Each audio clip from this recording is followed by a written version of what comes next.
Now, my guest today is Dr. Mike Yeadon.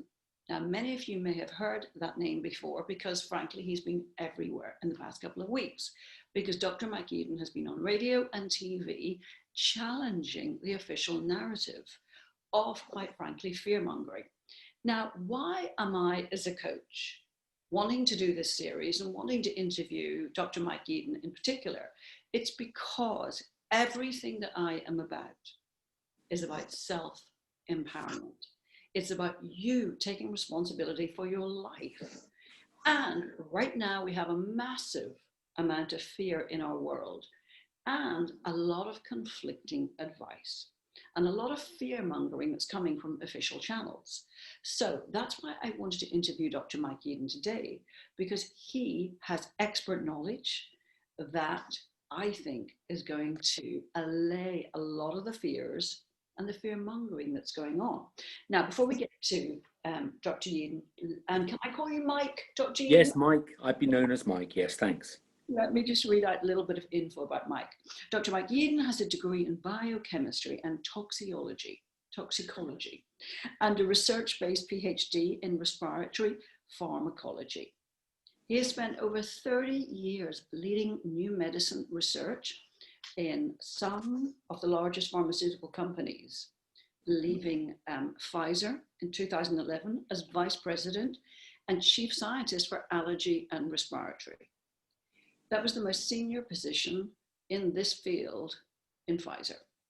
Since leaving Pfizer, Dr. Yeadon has founded his own biotech, Zianco, is that right, Zianco? Yeah, Ziarco. Yeah, which was sold to the world's biggest drug company, Novartis, in 2017. He now consults to biotech companies around the world.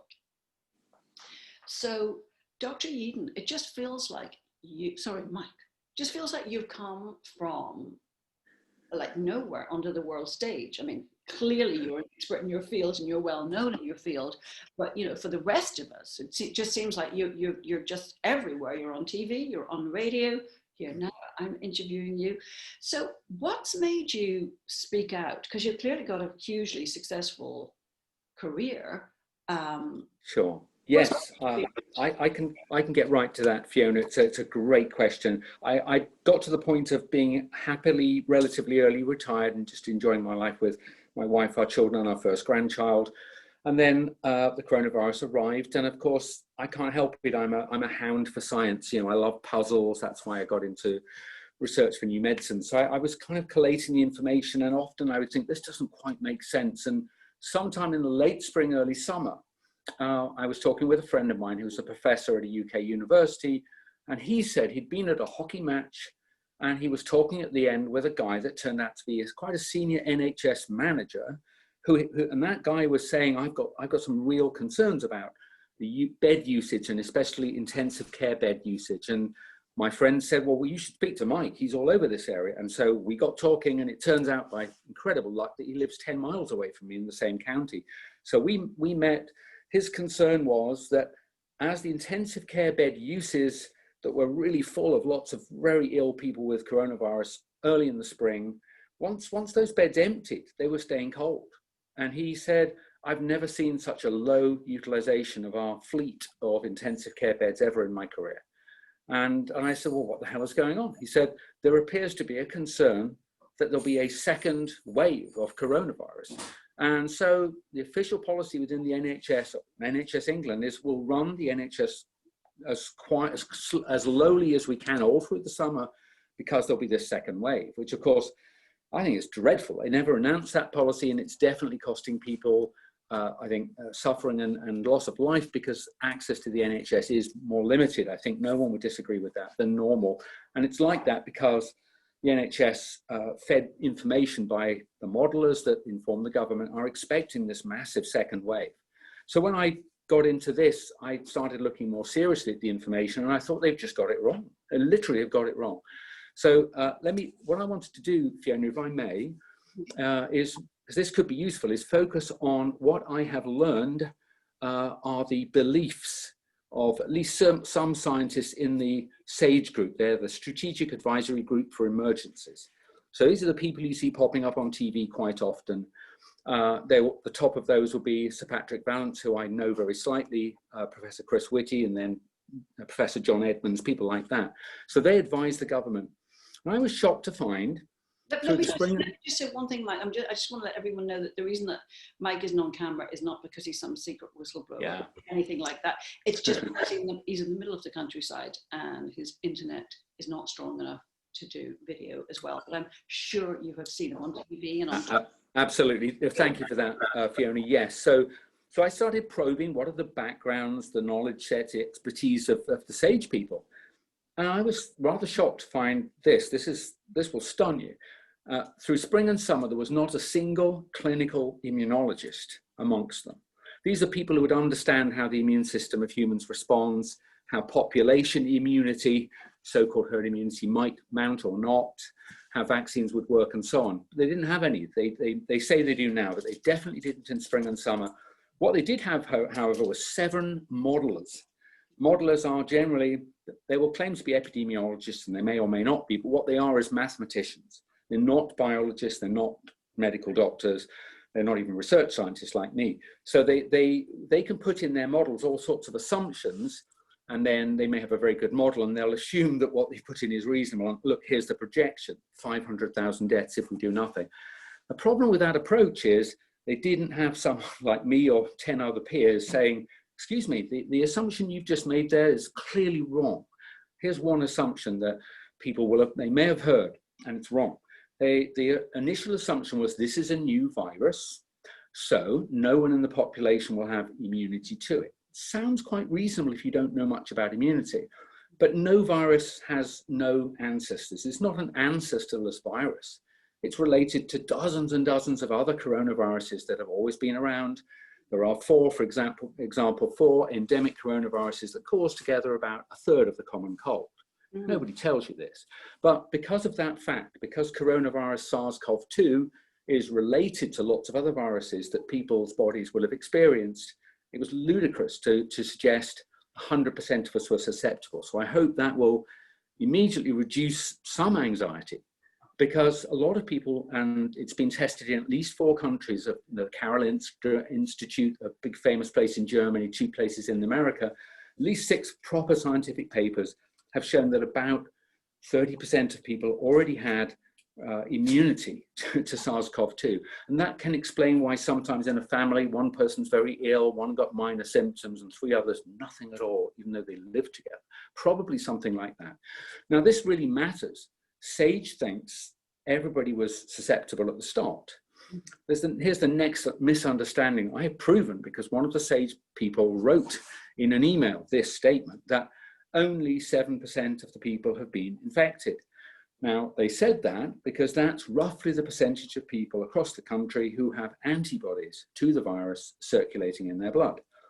Now, you might think that that is a good measure of how many people have been infected, but it is certain, every immunologist knows this, that not everyone who's infected makes antibodies. Imagine a person who doesn't get any symptoms or a minor sniffle.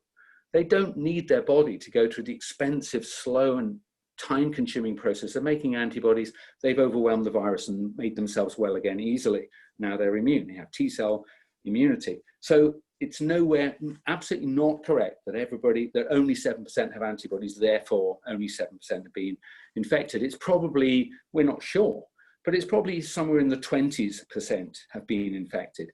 Now, if you combine those 2 differences of what SAGE says is true, 100% are susceptible, only 7% infected, to what Mike says his immunologically qualified peers say, which is 30% were already immune and over 20% have been infected. This is a huge difference. I would expect at that level of prior immunity and infections followed by immunity that the pandemic would be pretty much self-limiting. And lo and behold, that's what happened. If you look at the entire country's profile of daily deaths versus time, it rose up steeply, peaking in early April, and gradually fell back essentially to nothing. So our profile is the same as Spain's, same as France, same as Sweden. And so I thought there would be a bit of an uptick in the winter where some pieces of areas of the country that were perhaps less well mixed in the spring, maybe they were more adherent to the lockdown messages. Either way, some of the regions would be less well mixed. And so now that's what's happening. I think that's what's happening. It's the end of the first wave. You will notice that the epicenter of the outbreak in spring was in London, where this time about 400 people a day were perishing.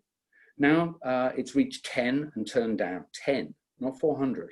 So I would say London, everybody has to concede at this point that something has changed and people are not getting ill with the virus in London. So you can call it herd immunity, you can call it community immunity, whatever you like. Something's changed. What we're seeing is a northeast England and northwest England restricted phenomenon. And other thing we'll expect to see, and we are seeing, is that the rate at which people are getting ill is much slower. It's very distressing. It's equally as distressing if it's your grandparent or parent or yourself. But just from a science perspective, the rising number of cases and admissions is much slower. And the reason it's slower is that there's a smaller percentage of the population who are now susceptible. Lots around them have had it or have already had immunity. And the conclusion, I think this should hopefully help people's concern, is it will be self-limiting here, just as it was earlier in the year. Lockdown post-dated the peak of infections. Even Professor Whitty grumpily acknowledged this in a Science and Technology Select Committee interview. It's a self-limiting disease, which they didn't do much in Sweden other than just advise people to be a bit careful. And so I do anticipate there will be some deaths. It will not be huge. And after that, it will turn down and go away. And the rest of it, I'm afraid, is accidental, I hope accidental, or contrived manufacture of fear. That's really the key message, is to say that SAGE thinks one thing. I think they're mistaken. I hope honorably mistaken. And as a result, their feeds, their predictions to the government are so at variance with what's actually happening. That's why this cognitive dissonance for scientists like me is what's happening. I'll pause at this point in case you want to direct me one way or another. Well, my question is, why do you think the government is only listening to this one perspective? You know, I just know for myself, if I was going to make a major decision, I would take a broad section of opinion. I would take that opinion, and then I would take that opinion, and then I would make my own mind up. So it just sounds as if Boris, the government, is just listening to that one particular perspective. Yes, I agree. I don't have an answer to that question, because I too have been in business. When I was CEO of my own little company, and even when I was in Pfizer, I would think, you know, this is a big decision. It could affect people's jobs, the progress of this experimental medicine. It all mattered. So I would think, I'd go and walk the corridors and talk to people I knew and trusted, especially the people I thought who might disagree with me. That's a really good place to go. They usually feel very honored that you're asking. But if you ask people who agree with you, you've wasted your afternoon. So I would try and find people that I respected, who I thought had a different view. And often we would come out in a slightly different place and everybody felt happy and made the best decision we could. Why the government doesn't do that, I haven't got a clue. They should. There are too many people, I think, who've worked together for years and may be subject to groupthink. Maybe they think, well, we've got 50 scientists, why would we need to look any more? It could be something like that. I'm sure Boris and Mr. Hancock and so on, you know, I'm sure they're incredibly busy. They're not numerate. These guys will have studied classics or politics, something like that, or English. And so they won't be used to dealing with complicated, very large, very small numbers. They won't be used to dealing with conditional probabilities. They won't have a clue about immunology. And maybe they think, well, this is the group the governments before us have always used. We should probably stick to them. I wish they would just open their mics a little wider. But that's I don't know what the answer is, but maybe it's they're busy and this is what we've always done. Well, you know, here's another question that a lot of people have raised. So Professor Neil Ferguson from Harrold College, who's been a foremost government advisor for some time, and we know that he had to resign because he was breaking the rules of lockdown himself. So my question is, he made a massive mistake 20 years ago with his modeling system. Yes. And mouth disease. Yes. Foot and mouth, swine flu, H2N1, whatever. Yeah, all of his predictions, he seems to have been a professor of predictions that are too big. So here's a little story I heard recently from someone close to a guy called Michael Levitt, who is probably more famous in America than here, but he won a Nobel Prize for chemistry, so it's no slouch. And he understands numbers and probabilities, and he looked at the data coming out of Wuhan, China, and then in Italy, and then he heard the presentation from Imperial College and Professor Ferguson, and scratched his head and thought, you guys have got it wrong. So he wrote a courteous letter to Professor Ferguson at Imperial College, showing in what way, in his view, Michael Levitt's view, that Ferguson got it wrong. He said, you've overestimated by 10 to 15 fold, which would bring you to about 45,000 deaths. So he wrote this in February, it's on record. So Michael Levitt got it right. He may have got other things wrong, but he wasn't wrong there. Professor Ferguson ignored him. This is a man who has a Nobel Prize and is trying to help. So anyway, this is the funny story. I have this secondhand. Levitt didn't like this. And so he goes to the old Nobel's Club the way you would. You probably know other Nobel Prize winners. So he got a couple of them and he explained, and they did their own work and said, you're right. And all three of them wrote to Ferguson, and he gave a terse reply, which was a non-reply, but changed nothing. So then a few weeks later, we went into lockdown. And then after this big spring pulse of deaths, Ferguson, I know from the inside, because I know people who are working in the modeling groups, have said, Professor Ferguson sticks by his predictions, and therefore, since only 7% have been infected and everybody was susceptible, he's expecting and predicts another peak of deaths at least twice the size of the one we've had. And I just said, that's actually poppycock. It's impossible. I'll just give you a few statistics to help people decide for themselves. The shape of our daily deaths versus time curve that you can spot on Our World in Data. There's a website called OWID, and everybody can play, just choose the country and you can choose the display you want to see, cases, deaths, and so on. The shape of the upturn in deaths and then the fall off in deaths over time, if you compare UK, Sweden, certainly France, you'll find that the curves almost sit on top of each other if you just time shift them a bit for when the virus hits. But in terms of the shape, the steep uptick, the rapid turn, and then this long tail, almost identical. Now, we know that different countries put together different precautions at different times. Some didn't do any at all. Now, what are the chances that the combination of all these maneuvers that puny humans, well-intentioned, made, what are the chances they're going to produce exactly the same outcome? And I think there's a guy called Occam. We've heard of Occam's razor. When you're looking at a complicated situation, you should use the least number of variables that provides an adequate description of the answer. When you do that, the easiest answer is the reason that the rapidly rising number of infections and deaths turned on a sixpence and began to decline was for the same reason in every place, which is there was a big reduction in the percentage remaining susceptible population. Remember, a third perhaps already immune.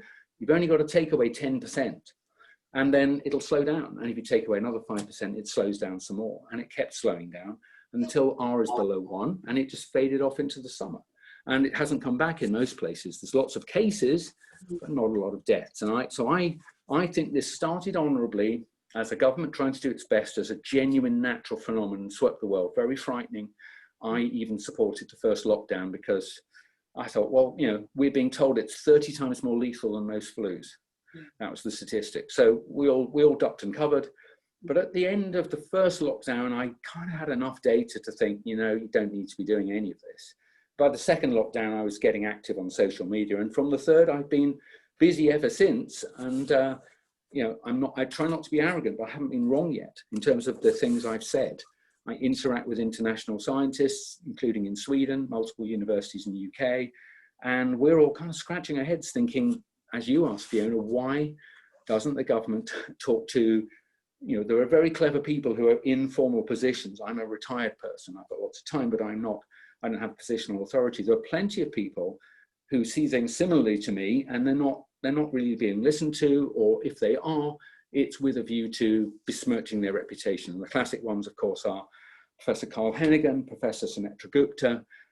They're very thoughtful, 30-year people in their own field, exactly this field, and for some reason, they get less attention paid to them than, say, Professor Devi Sridhar of of Edinburgh who has a 2-year degree in biology. That's it. Everything else has been kind of political, in really good stuff, clever woman, but she has a 2-year degree in biology, and we're not interested in Gupta and Hennigan, who've got 60 years of medical practice and theoretical epidemiology behind them. And I don't understand that. But what I do predict, that however accurate or exaggerated the statistics are, and we should talk about testing because there's definitely some ongoing mistakes being made there, but they can't make, I don't think they can make more deaths than there are. And this will be self-limiting. And within a few weeks, it'll be heading downwards in every position. And I think at that point, the people of Britain will say, do you know what? We've had enough now. It's pretty much gone. There are lots of independent people who are saying the reason it's gone is not because we washed our hands or put a mask on, absolutely not because we closed the pubs in Liverpool. It's because herd immunity. And at that point, I hope, around the turn of the year, hopefully some semblance of normality will arise. But I am fearful that there are some unpleasant people opportunistically jumping on this complex situation that is racked with fear, and there's no saying in what direction they will take this. Yeah. So just 2 questions that I've got for you. One is, we seem to be heading in a direction of life will only return to normal when we have the vaccine. I saw something that Matt Hancock said last week in the Times, which is that he is hoping and planning that by Christmas, a vaccine will be available, and potentially every adult in the UK will have had that vaccine by Christmas. So the message really seems to be, look, this is a very difficult virus, like nothing we've ever seen before. Only answer is that everybody gets vaccinated. Yes. I mean, the thing is, this comes directly. I mean, we're not going to go down any conspiracy. I know, me neither. But honestly, yes, it's hard not to say things. It does come from a playbook of people. Yes, I was not even aware of this stuff until, well, after I've been looking at it for months. People said, oh, you do know that this is, essentially blah, blah, blah. The way I characterize it, I don't believe that this whole thing is planned or conspiracy. For a start, I love my government. I really love my country. But you know what? There's no one in government is sufficiently capable of conspiring to make a round of jam sandwiches without dropping them face down on your carpet. So the idea that our government has conspired, for long periods of time with shadowy figures, come on, they're so incompetent. Even if they mean well, they couldn't do it. But what I think has happened is a genuine initial phenomenon that has gradually been taken over by, this is a phrase I quite like because I'd invented it, but I think it works. I think convergent opportunism. There's several different groups who think, you know what, it'd be quite useful to use this kind of chaotic period. So let's just see if we can nudge society in direction A, B, and C. And if those groups independently, 4 or 5 of them, would like to move things broadly in the same direction, then they'll be pushing in the same direction, which is to make us fearful. I think the vaccine stuff, we should talk about that.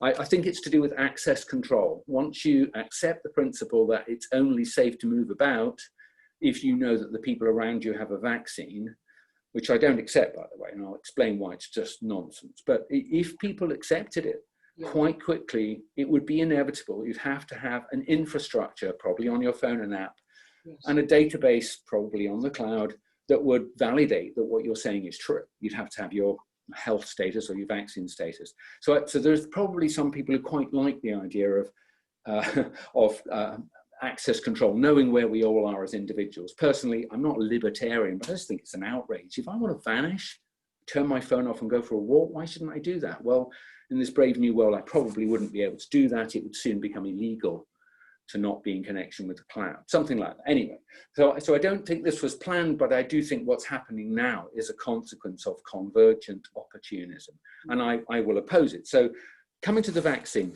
some things people really need to know about vaccines. The most advanced vaccines in development, and I'll talk a bit about I think it's the Oxford AZ one because it's closest to home and most advanced, is they're made using new technology. They're really clever, but they haven't yet been produced. There hasn't been a vaccine that's in widespread use in humans yet. So it's good and bad. New technology probably will work. But we can't tell yet, once you've given it to, say, 10 million people and waited for a year or 5 years, no idea what will happen. As a scientist, I'm inclined to think it'll be fine. But you should not rely on Mike Yeadon's hunch. You should demand data.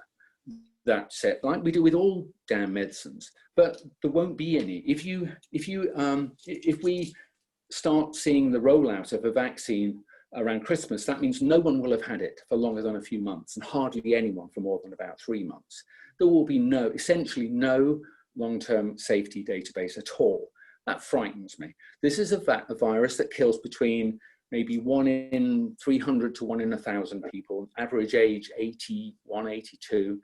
But you're going to be giving the vaccine to all adults, as you said. Well, it doesn't take much of a tiny fraction of a % of serious adverse events, which I no reason to think will occur, but they've no evidence to show it doesn't. And you've actually made a really bad Faustian pact. So that's one thing. I'm very concerned of accelerated use of vaccines just because politicians are in a lava is not a good reason for doing it.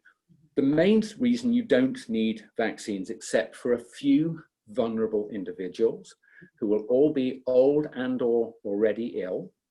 The reason you don't need it for anyone else is they're not at risk from this virus. They're much more likely to fall off a stepladder or, and die. So the total number of people under 60 who did not already have severe life-limiting chronic illnesses is 307. Now, during a year, 620,000 people, I'm afraid, die in Britain. It's the sad facts of life. We seem to have forgotten that death accompanies us, and we will all face it. So 307 under 60s who did not knowingly have a serious life-limiting chronic disease appear to have died, quote, with the virus. It simply doesn't justify in any way vaccinating everybody against this. The second problem I have is the evidence won't even show that it will protect you. At this point, they have sort of phase 2 data, it's midway, and they will know if the vaccine raises an immune response as measured solely by antibodies. Antibodies are probably not the most important immune response to fight viruses. They're more important against bacteria and fungi. But where it comes to viruses that are tiny and are inside your cell mostly, big molecules like antibodies cannot reach them. What's more important in fighting off viruses are T-cell responses. And that's not being measured in this trial at all. So I don't believe, even with the antibody data that'll come with it, no safety data, no efficacy data, that is, they won't be able to tell you that people with the vaccine are less ill, no death data. They will not be able to tell you that people with the vaccine are less likely to die. All they better say is, if you take this dose and then a booster, you'll get some antibodies. And I'll say, well, and that does what? And they'll say, well, we don't really know. It's in the field of it's in the range of the amount of antibodies produced by very ill people who survived. So I do believe it's plausible. What they're doing is plausible. But they don't have data yet to show that it will reduce illness. They don't have data to show it reduces deaths. They don't know that the long-term safety is good. And everyone except those who are relatively elderly and ill do not need this protection. You should, and then finally, I'm going to say this, because I am campaigning on this front. I find it offensive and very frightening that politicians, including in Australia, are throwing away the idea that this should be mandatory. Do you not know, your listeners not know, I reckon they will when I tell them. There were medical experiments performed by Germans and Japanese during the war. Most people were shocked at this. Physicians around the world and politicians rallied after the war, and as part of the post-war consensus, we in Britain and others led the writing and entering into international law a few things like you should not be coerced or mandated into accepting any experimental procedure without full informed consent. It's illegal. It is illegal to propose mandatory vaccination. And on this occasion, as I've just outlined, there is simply no medical or health reason for it. So people need to stand up and refuse it. If you're told you can't travel, take them to court. Don't take the vaccine. It's not because I think you'll be hurt by it. I think it could be fine. I'm a pro-vax person. I've had every vaccine and all my children had them. But don't take it because it's not what it seems. It does not protect you. It's not proven to protect you. I don't think it's anything to do with vaccines or protection at all. But if you allow them to vaccinate everybody expressly against international law, you will end up with an access control world that you will have helped bring into being. I don't want that for my children, my grandchildren. This is a basis to try and do it, which is not justified. Vaccines are good, and I think should be provided to the most vulnerable and elderly population first, and we should just stop at that point. That's what I think we should do. Wow. Wow, did that help? Yeah, no, absolutely. There you go. And I started as a retired guy who knows nothing about public health policy, and I've done nothing. I have read probably 5,000 hours worth of scientific papers in the last 8 months. My wife says you don't do anything but this, and she is right. I can be determined. I'm not always sure. I'm not sure I'm right, but there's a lot of things I've become quite convinced meets a reasonable standard of proof for making a decision, and it certainly is for me. And all I'm doing is sharing that with people. I could be wrong. I'd love to be wrong and it all goes away. But I'm worrying that the direction of travel is authoritarianism, mandatory vaccination, and God knows what. Yeah. So there you go. I agree entirely. I mean, I think, look, I'm not the only one. I think a lot of people are feeling it's common sense that when you're making a major decision that's going to affect people's lives, people's livelihoods, that you at least take in a breadth of opinion, a wide breadth of opinion, to listen to this one particular bunch. Yes. Yeah. Here's another one, just to conjure with. Again, I understand, members of Parliament keen to help and so on. So early on in the pandemic, there was testing done in hospitals using a technique called polymerase chain reaction, or PCR. Really a molecular biology technique I was very familiar with in the labs. I was kind of shocked to realize that we're rolling it out as a public test. It's subject to many influences. So, but using it in hospital, it was fine. In March and April, fully 1 in 3 tests were of people who were ill with this virus. There was no question. The test was distinguishing an ill person with coronavirus from someone who had something else wrong with them, like flu or a stroke, or pulmonary embolism. So it's a very good triage test. That's fine. That's called Pillar 1. Pillar 2, however, really only got started in the late spring, early summer, against the advice expressly given to the government by government scientists who work in test and analysis. So there's a public document you can find written by a Kate Barker, dated 3rd of June 2020, who says very politely that this test has not been adequately characterized as regards its false positive and false negative rates. And if you roll it out in people who generally don't have the virus because the wider population, really not very many people had it, it will return almost nothing but false positives, she says. That document went to SAGE. There was no minute about SAGE having discussed it, which I think is just appalling. It just suggests they either didn't read it or just decided to disregard it. But anyway, it is true that it took months before I and Julia Hartley-Brewer and a few other people managed to corner Matt Hancock to admit what the false positive rate was, something around 0.8%. The Office of National Statistics all summer had been producing data to say that the prevalence, the number of people who had the virus in random surveys, was about 0.05%, so tiny, like 16 times lower than this false positive rate. It is statistically true. It's in Assays or Test Systems 101. Don't launch an assay that has a false positive rate higher than the thing you're trying to measure, because all that happens is you get lots of false positives. And I think all summer they got probably between 80 and 95% of the positive tests were false. And I think they knew that that would happen. I can only think of one possible motivation, and it was to keep people frightened. Nothing else was happening. People weren't generally going to hospital, weren't dying anymore. But every night on the news, you got stories about cases.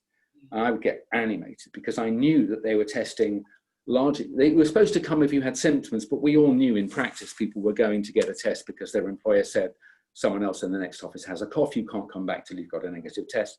Most people were going and they didn't have symptoms. If you test unsymptomatic people, they will have probably the same prevalence of the virus as the people in the general survey, which is too low to use this test for, and most of the results are false positive. Now, I've been traduced by many people. I don't care. I'm confident in what I've said, But here's what's happening now. It's the same thing. We've been testing tens of thousands of 18-year-old undergraduate new students, Manchester, Liverpool, Hull, and so on. Come on, these people didn't turn up for a test with symptoms. They're just the same people who are surveyed by ONS. They generally don't have the virus. It's certainly less common than the false positive rate. And we're locking them in their rooms because, oh, look, there's some of them with positive coronavirus. I think most of those tests are false positives. It's still being used. Everyone can see this. That's not wrong. There's no mitigation whatsoever. If anything, now they're doing more tests per day. I've been in a lab doing tests like this, not this one. I've been in the lab doing tests like this, lots of tubes and plates all over the place. You're working against the clock. The people who are doing the pipetting, you know, they're taking a little swab, a sample of a swab that you've put up someone's nose and tonsils, they're rinsing it, maybe centrifuging, transferring a little liquid. You get what's called a sort of like a lab quake or just a lab meltdown. You lose track. You look around and you think, oh my God, you know, which tubes should I have just been putting this into? You're working too quickly with equipment you're not familiar with because they've had to hire a bunch of graduates who probably have never done professional pipetting. The last time they used an accurate pipette was perhaps in their lab courses 4 or 5 years ago. And if you've ever seen someone not expert with a screwdriver trying to remove or add a screw, and compare that with someone who's adept at it, you can see what I mean. They look so simple, but the skilled practitioner knows what they're doing, and they don't dig holes in their hands or a wall. And similarly with a pipetter, someone who's not familiar with it they will dispense the tips in the wrong place, splashing contaminated sample on the table. They'll wipe it up quickly. I promise you that's enough to just destroy the validity of all these tests. Just, people may not know quite what the test is, and I'm not going to describe it, but we'll all remember very clearly cases where DNA evidence has been used forensically in courts of law. If you were the person who was accused of murder and you were able to look into this tent and your barrister, your lawyer was with you looking at these people working, and they said to the judge, you know, Your Honor, look, this is how my client's sample is being handled. People are dropping tubes, there's splashes on the table. The judge would just immediately say, afraid that evidence is inadmissible. And that's what it should be now. It's the same thing. We're trying to see when we amplify using this PCR technique, did they have the RNA from this virus or not? They're adjacent tubes, adjacent swabs. And so I think that as the number of tests have gone up, which they have by, I don't know, 5 or 10-fold, I think the number of errors will be huge. I think the false positive rate is not known. Isn't that dreadful? They don't even, I don't think they actually know the false positive rate themselves, and they won't tell you what it is. It's a state secret. It's dreadful. And so they're using an assay unsuitable for the purpose. It's trying to bear the burden of distinguishing infected from uninfected people. It cannot do so, and it should stop. And I think if it stops, the whole merry-go-round would stop. So I want listeners of your blog to check whether I'm telling the truth or not, and go and complain to people near power and get this stopped.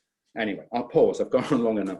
No, it's been amazing. Thank you so much. Thank you. I mean, in many ways, I think you've raised more questions than anything, because I think people are just going to be left with a question of why on earth is the government doing this? Why are they being... Funnily enough, if you go on Twitter, there's a really interesting hashtag, why are they doing this? Yeah. And I love the gentleman. I've never met him, but a guy called Ivor Cummings. I don't think he's a physician, but I think he's an integrative engineer. He's used to working across the world with complex data systems and trying to tease meaning from chaos. So I think he's incredibly well qualified to look at this. This is what it is. And certainly where it comes to the testing stuff, you know, Ivor has looked at it and concluded, as I have, that a lot of this just doesn't make sense. And so he ends all his little posts with this little hashtag, why are they doing this? And you know, I don't know. That's for police or detectives. I'm just a scientist. I can say it doesn't make sense. I cannot tell you why. Maybe Fiona, people like you should maybe get a private eye. Maybe you could interview somebody. Seriously, I don't know the answer. I want to know the answer like all of your listeners do. I don't know. I don't like conspiracy theorists. I don't like it at all. But it's weird. Why is it happening? You know. I think somebody once said, follow the money. Yeah, maybe that would figure. Yeah, follow the money and power. I think is money and power. Yeah, I think it'll be about that. I don't believe it's an accident. There's too much time. Initially, you know, mistakes of policy. Yeah, that's possible. Who the hell knew what to do in in February. But I think by this much time, you can't be that wrong by accident. You've got to choose to do certain things. Right now, they're busy shutting down, my birthplace in the north of England, and for no good reason. Do you know that there really isn't any good evidence, I don't think, from anywhere in the world about measures, inverted commas, in broader sense, slowing down transmission? I wish there was, because then we'd all be able to look at it and go, wow, that works, let's do that. But I don't think there is. I think the only properly evidenced measure is hand washing. And we've got that from Florence Nightingale. But everything else, masks, social distancing, whatever it was, lockdowns, local lockdowns, people hope that they'll work, but I don't think there's any evidence whatsoever they actually do. What they do though, is deprive people of the confidence to avail themselves of medical care. So there are dreadful tales, really dreadful tales of people dying of treatable diseases in the 21st century because they were either too fearful to go to hospital, or they weren't being admitted, or they couldn't even see their primary care physician, their GP. And so the number of people being referred for, concern that they have cancer, the number has like fallen through the floor. And we know they haven't stopped getting cancer or heart disease, but they're not being referred. So we know where this ends. The people with heart disease that's not treated, they will turn up dead. The people whose cancer screen should have been 3 months or 6 months ago, what they will do is present with more severe symptoms that are probably less likely to be treatable. It will cause people's deaths. So the politicians better be damn clear what they're doing is well justified, because you know what? I think they should be in prison. They're definitely killing people by the tens of thousands. And I don't understand what it is they think they're gaining. And I wish people would wake up and say, this isn't okay anymore, because I've been there for months. I mean, look, the thing is, I really hope that people are listening to people like you, Mike, who are coming out, scientists like you, who are coming out and speaking out. And thank God that you are. Thank you. I'm just to make the disclaimer, I'm not interested in politics very much. I've never been particularly political. My sole participation in politics in my entire life is to vote occasionally, although I sometimes wonder why I bother. I'm not a member of a political party now, and I never have been, and this is nothing to do with politics. So in case people want to say, oh, I'm for the other side, I don't care. I would accept any government if they were honest and barely competent. I just don't care. I don't care about your wing. I just want honest, barely competent government. I'd vote for that. Well, I just want the truth. Yeah. That's all I want. And I have no axe to grind at all. I have nothing to sell in terms of, these interviews. I just care about the truth and about people, myself included, not being hoodwinked or, the wool pulled over our eyes, and give half way to authority for any reason, for no good. No, I agree. Do you know what? I know this. If we'd been talking about something else entirely, you might still have interviewed me anyway, because something remarkable did happen to me when I was 50 and I worked at Pfizer, and I could feel the writing on the wall or whatever, the tremble in the earth. I thought they're going to close this place, and eventually they did. I could feel there was just a loss of confidence in New York, in what we were doing, and there's too much time between where we were and products that can be profitable. And I looked around the place and I thought, this is really expensive. It's a lovely site, big buildings, thousands of people. Anyway, but I got to 50. And it was the same age when I'd been a kid, where my dad had lost his job in the pharmaceutical industry. He was a medic, not a researcher. And what he did at that age was didn't ask us. He just decided it's going to move us all, and I remember it ripped everybody's school life apart and their friendships apart. And so I was sitting there, I was 50. And I knew that my family was happy where they were. My wife was happy in her work. And I thought, hell, no, I'm going to see if I can make a job where I live. And so I started. So that's when I started offering myself up as a hired hand. And I had some really generous biotechs that I did work for them. One is still alive and went public, and the other one failed. But so I did a bit of consulting, and then I was talking to some friends, and they said, you had some really good projects in Pfizer, and what's happening to them? And I said, they'll be abandoned because the company is shrinking a little bit. They have to make decisions to close down certain things. And there was just this, like a long pin drop. And I thought, well, if I could raise some money and maybe negotiate with my former employer, maybe they would assign these compounds to me. And anyway, a few weeks later, I had the conversation, and they kind of said, well, okay. I mean, no one's ever done this, but, do you think you can do it? Yeah. And 18 months later, after 70 presentations to venture capital firms from Paris to London to San Francisco, New York, one guy, just like Dragon's Den, stood up after 20 minutes, spoke to his assistant, he said, I want to invest in your company. It was just like that, just Dragon's Den. And I kind of flew down the stairs of this building in the financial district of San Francisco and floated home. And sure enough, they went through with it and they became our anchor investor, and I never looked back. And so I think the reason I succeeded was twofold. One is I didn't really have anywhere to go if I failed. Second, I was just at that right age, and I did get a lot of money from being fired. I'd been there for 17 years, so I had like a year and a half's money, and I thought I can always do plan B and go and get a proper job. And as I say, I was being helped a little bit through consulting. And so as I flew backwards and forwards, I thought, there's no reason why you shouldn't do this. And sure enough, it happened. And once you get one person signing, honestly, loads of people they've heard that X is favorable, and then Y, Z, A, B, and C want to put $10 million in as well. And so suddenly we had a middle-sized company, and we did a trial, and it worked really well. And then there was a frenzy, and then eventually there was a closing, and Novartis acquired us, and I retired. So so that could have made a 1-hour program, but I think that probably, it gave me a kick up the arse to decide, kick up the backside to decide, what are you going to do when the chips are down? And I decided not to do what my dad did. And I was lucky it worked. But as they say, when you practice, you get a bit luckier. And I think that experience has probably given me the confidence to go into battle on coronavirus, because I'm not perfect, but I'm just as clever as anyone else. If my reasoning says this is wrong, it's probably worth sharing. So that story has brought me to here. Got it. So what you've just said is that's pretty much made you fearless, because listen, what it is when you raise your head above the pile. I think exactly. I remember being very fearful through my 40s, thinking, I'm going to lose my job, I'm going to lose my job. And when it finally happened, I did have a few weeks of distress, and then I just thought, hell no, I'm just, why don't I do something else? So that was the catalyst. But, I did work occasionally with coaches, and I do think they'd probably already planted the seed that you are, to some extent, you're the master of your own ship, but you have to believe when you point the bows in one direction and kind of paddle. You have to paddle quite hard, and it won't always work, but you can do it. Maybe you'll be lucky. Give it a try.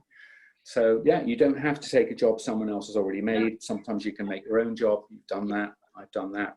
And it's the good thing is that even if you get a tiny success, it feels wonderful. It's like caviar. I don't like particularly expensive food, but I imagine I remember getting my first paycheck from consulting, and I thought, I've gone and earned that. I've delivered this much value to this client, and they've given me the money. And I thought, wow, I can do. And the great thing is, I've sold it, and I've still got it. So worth thinking. Wherever you are, maybe you can do something different that makes you happier, or gives you opportunities in the future. So thank you, and thank you, people like you. Actually, Fiona, I've definitely benefited from professional what if people in the past. So thank you. Well, look, seriously, thank you for your time today, and thank you for doing what you're doing.